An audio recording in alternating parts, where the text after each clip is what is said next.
At first, I thought it was a stray dog.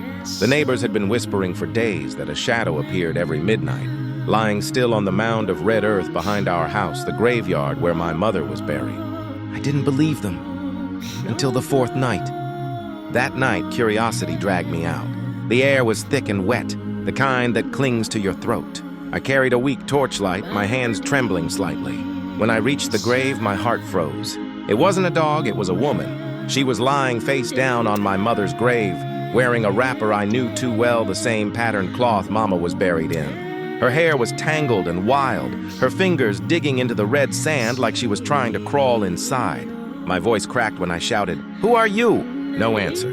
The torchlight flickered, dying in my hand. I stepped closer, one foot, then another.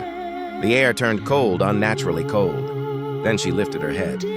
Her face caught the dying light and my knees gave way. It was my mother. I stumbled back. The torch rolled away, its light fading into darkness. When I looked up again, she was gone. The next morning, I told my sister Ifeoma. She looked at me like I was losing my mind. "You're just tired," she said. "Grief plays tricks. Mama is gone." "Rest, but I wasn't tired." I knew what I saw. That night I went back, and not alone this time.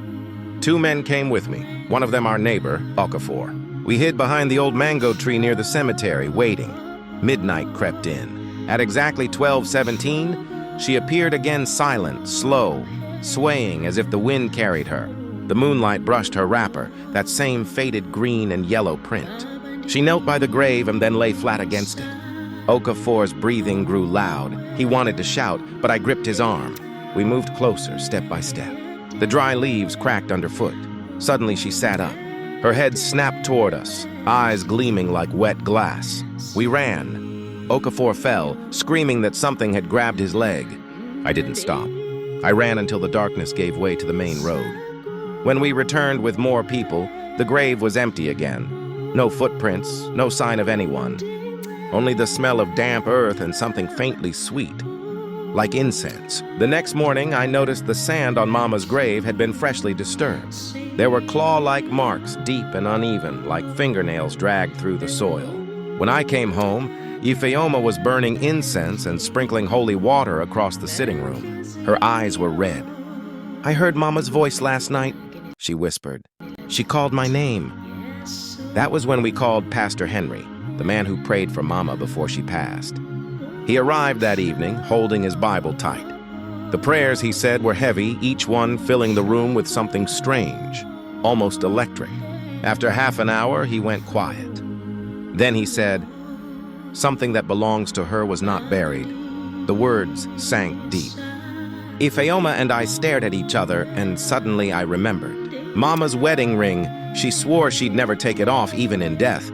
But I remembered how, on the day of the burial, Aunt Ngozi had quietly slipped it off, saying she'd keep it safe. I called her that instant. At first, she denied it. Then her voice dropped. "It's in my bag," she said. "Please, I didn't mean harm." But since that day, I haven't known peace. She came before nightfall, trembling. She placed the ring on the table without a word. We all went to the grave together. The wind had picked up, the sky bruised with thunder. Pastor Henry prayed softly and buried the ring into the soil.